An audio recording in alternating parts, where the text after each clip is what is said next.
I can't remember exactly how many there were in the 60s. I think it was something like a dozen here in Washington and 2 or 3 in New York.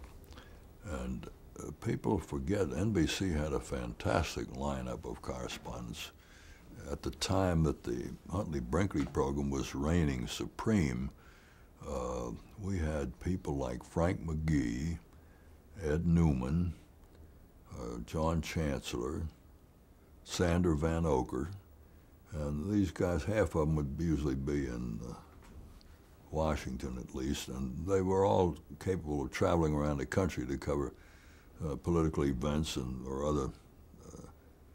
other things. Almost all of the television newscasters, network correspondents, had to be capable of picking up, going out to the airport, going to some place where news is suddenly developed, and report later in the day on what the story was. So they were covering all sorts of things. But these guys, McGee, Chancellor, Van Oker, Newman, the 4 horsemen right underneath the correspondents, were particularly good, and they were, these guys were learned guys. They were scholars.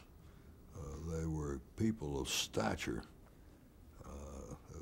It was as good a group of correspondents as you could locate. And we had Pauline, one of the first of the women correspondents, if not the first. Frederick. And later with Nancy Dickerson was cut something of a swath. One of the early female correspondents. Did you feel that they had a harder time making it in the business? I think Pauline Frederick had a harder time. She went back to the 40s and 50s.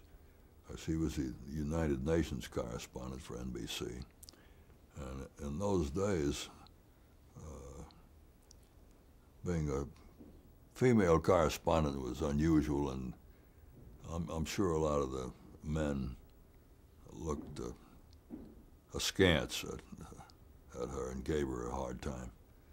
But by the time Nancy Dickerson came along, it was still unusual to have a woman correspondent, but I think there were beginning to be advantages to being a woman, because the networks were looking for women.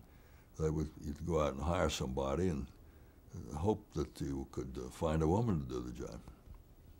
And the same would be true of hiring black correspondents. There were problems and advantages of hiring a black correspondent.